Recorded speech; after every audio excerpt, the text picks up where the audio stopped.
이런 와중에 트럼프 후보, 최근에 해리스 후보가 굉장히 바람을 일으키자 트럼프가 좀 스텝이 꼬인 거 아니냐 이런 분석이 나오고 있는 상황인데 트럼프는요 본인 SNS에다가 가수 테일러 스위프트가 나를 지지한다라고 주장을 하면서 AI로 만든 한마디로 조작한 가짜 사진을 올렸다가 지금 구설수에 올랐다고 합니다. 이 사진뿐만이 아니고요.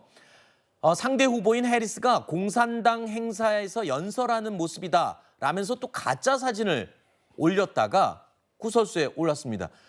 그런데 이런 행동은 어차피 문제가 될 걸 뻔히 예상이 가능한데도 불구하고 이런 무리한 행동을 하는 것도 전략의 하나인가요? 왜 그렇습니까? 제가 봤을 때는 이게 트럼프식 노이즈 마케팅인 것 같습니다. 아하. 아니 뭐 트럼프의 어떤 지금 선거 캠페인 방향을 보면 저도 깜짝 놀랐습니다. 네. 상대 후보인 해리스를 보고 미친 여자라는 이런 말까지 저는 들었어요. 저는 깜짝 놀랐어요. 네. 어떻게 대선 후보가 상대 후보를 향해서 이런 말을 할 수가 있는지. 네. 그런 평소에 트럼프의 어떤 성격과 스타일을 보면 얼마든지 이런 스위프트를 통해서 어떤 AI 조작 사진을 올릴 수도 있고 오히려 이런 것이 노이즈 마케팅으로 사람들이 이게 뭐지? 스위프트가 트럼프를 정말 지지하나 이렇게 관심을 끌 수가 있는 것 같고 또 트럼프가 말하길 과거 본인이 대통령 재임 시에 어떤 법안을 하나 작곡가들, 음악가들에게 유리한 법안을 하나 발의해줬는데 왜 나를 지지하지 않는지 모르겠다라는 네. 발언까지 한 걸 보면 어떤 나름대로의 트럼프식 어떤 쇼잉 정치다 이렇게 볼 수 있을 것 같습니다. 네. 이 트럼프 후보는 예전부터 예측이 불가한 인물로도 유명하죠. 공화당 트럼프 후보 최근에는요. 북한 김정은 위원장과의 친분을 직접 언급하면서 과시하기도 했습니다.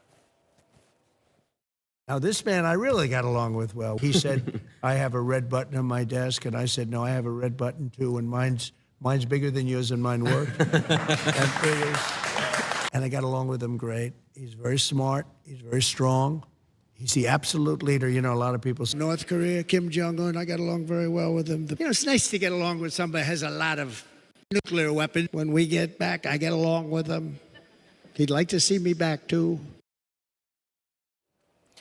자, 하노이 회담으로 대표되는 트럼프와 김정은의 만남 실패로 끝난 회담이었지만 그때 당시에 전 세계가 주목할 수밖에 없는 큰 이벤트이기도 했습니다. 그런데 민주당이요, 미국 민주당이 92페이지짜리 민주당 정강정책 최종안을 공개를 했는데 이 내용을 살펴보면 과거 트럼프가 펼쳤던 김정은을 향한 대북 정책을 아주 강도 높게 비판을 하고 있다면서요? 네, 트럼프 같은 경우에는 기억하시겠지만 지난달 13일 피격 사건이 있은 이후에는 완전히 이제 뭐 트럼프가 이제 대선 이긴다고 생각하는 사람들이 많았잖아요. 그랬죠. 그 이후에 이제 바이든이 물러서고 해리슨이 나타나면서 지금 격전지에서도 지금 지고 있는 여론조사들도 나오고 있기 때문에 매우 당황한 것 같아요. 네. 그래서 여러 가지 이제 일반인들이 봤을 때는 이해가 안 가는 그런 선거 작전을 많이 쓰는 것 같은데 지금 뭐 김정은에 대해서도 사실은 그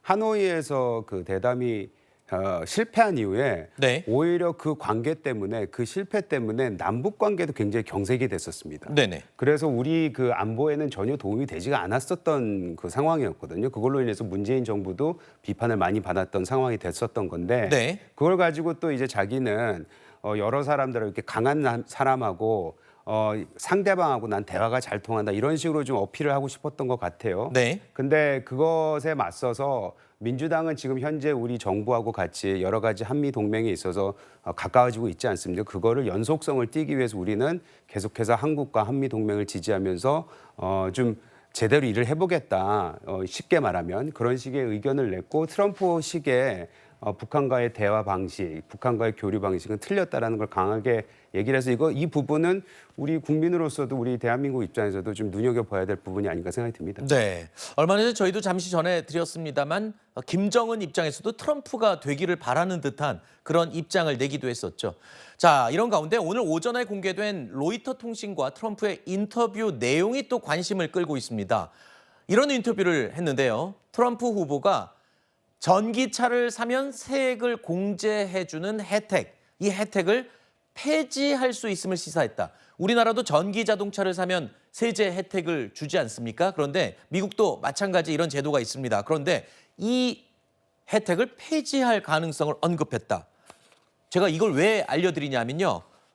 이렇게 전기차 세액 공제는 폐지할 것을 시사하면서도 트럼프 대통령이 테슬라로 유명한 전기차 회사의 회장이죠. 일론 머스크를 정부 강요나 자문용으로 기용할 수도 있다라는 식으로 언급을 했어요. 이거 뭐가 앞뒤가 안 맞는 얘기 아닌가요? 그런데 그게 트럼프의 특징 아닌가. 일관성이 없는 게 트럼프의 특징이라는 생각이 들고요. 네. 그다음 확실히 정당이 민주당과 공화당은 정책의 결이 다른 것 같다. 제일 극명하게 드러나는 게 이번에 전기차 관련한 그런 폴리시가 아닌가 그런 생각이 드는데 제가 봤을 때 공화당 특히 이제 트럼프는요. 아무래도 전기차보다는 전통적인 가솔린, 디젤 이런 전통적인 차에 자동차 회사에 더 어필하려고 하는 것 같다. 저는 그런 생각이 드는데 그런데 만약에 이제 뭐 누가 대통령이 당선될지는 모르겠지만 트럼프가 대통령이 돼서 공화당이 집권하게 되면 우리나라 산업에 영향은 상당히 있을 수 있겠다. 왜냐하면 진짜로 이렇게 전기차에 대한 세액 공제를 폐지하게 되면 우리나라 2차 전지 업체, 우리나라의 배터리 업체들이 굉장히 많지 않습니까? 부정적 영향이 있을 수도 있겠다 그런 생각이 들어서 이 부분에 대한 그런 어느 정도 대비는 있어야 되지 않나 그런 생각이 듭니다. 알겠습니다.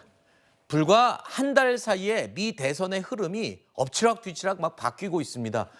바라보는 우리도 흥미진진해지는 상황이군요.